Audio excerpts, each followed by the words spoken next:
Ganito katindi ngayon ang projected starting five ng Barangay Ginebra. Sino-sino nga ba sila? Yan nga ang kailangan nyong makilala. At ganito katindi na ang naging epekto ni Coach Tim Cone na nadala ni Kai Sotto sa Japan B-League. So bago nga natin talakayin yan, shoutout muna sa mga solid nating ka-teammate na sila Tortuga Randy, Scout Ranger, Pamela Diasis, Mark Solo, and Juan Solige. Pero bago nga natin talakayin etong topic natin ito, baka naman pwedeng makarequest kahit isang subscribe lamang po dito sa ating channel. At kung mabigat naman ito para sa inyo, kahit isang like and share na lamang po, malaking tulong na po yon. Salamat po.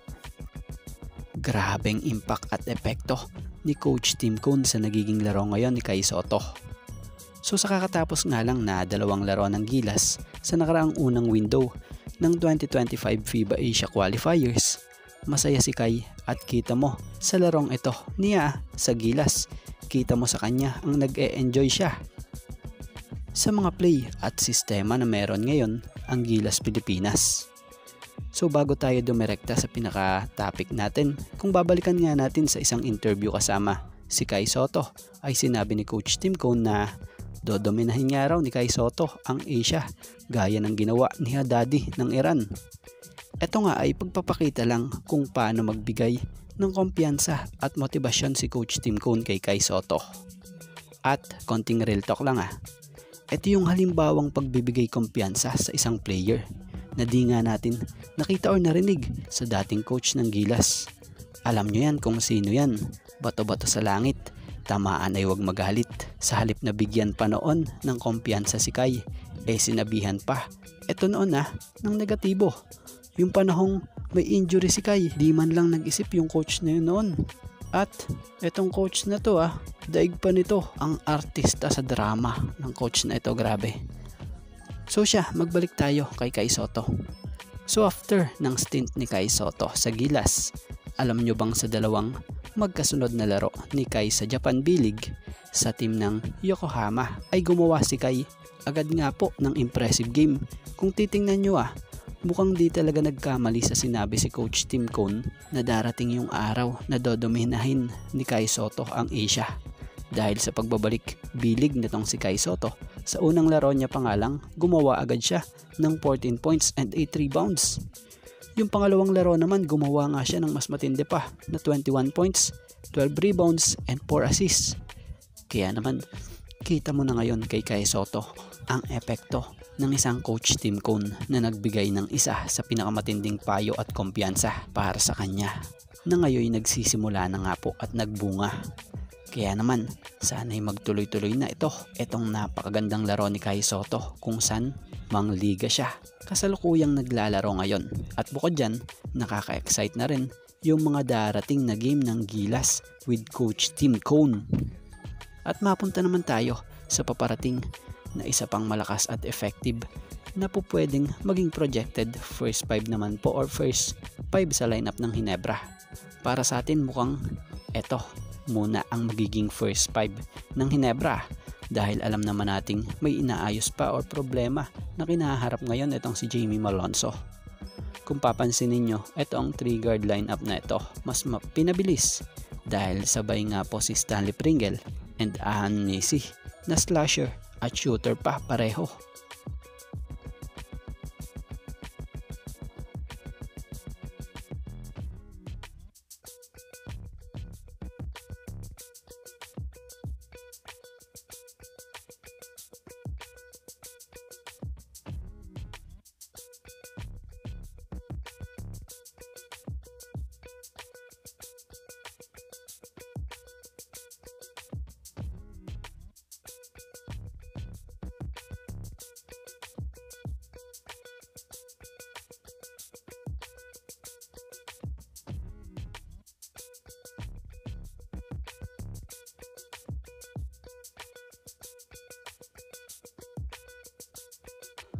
At si Stand and Japet naman, sila yung sa ilalim para sa power forward at center position.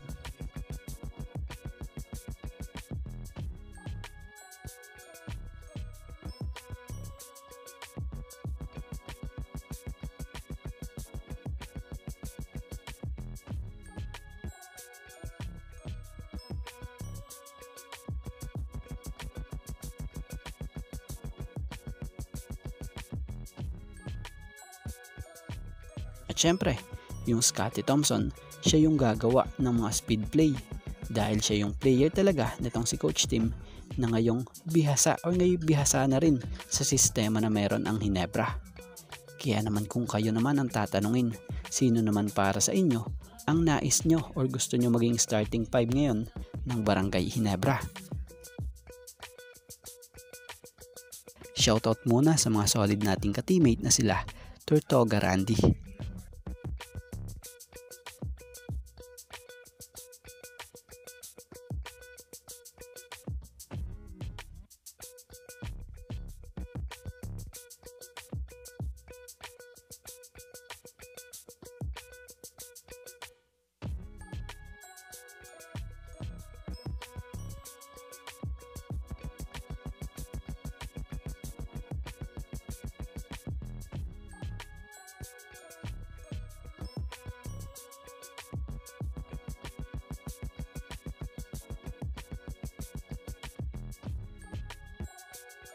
Scout Ranger,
Pamela Diasis,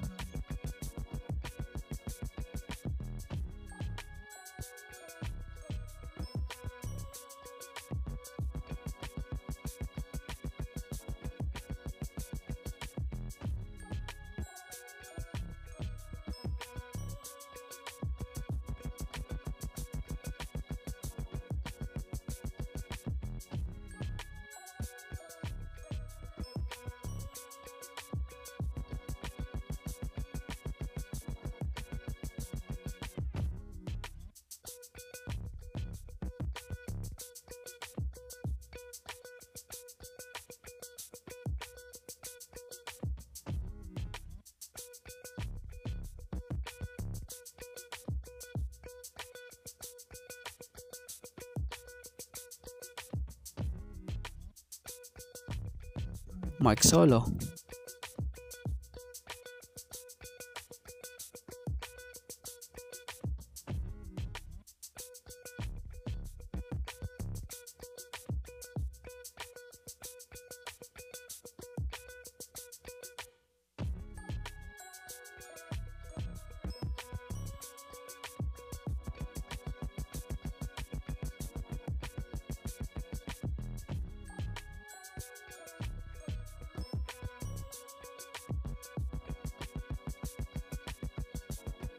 and Juan Solige.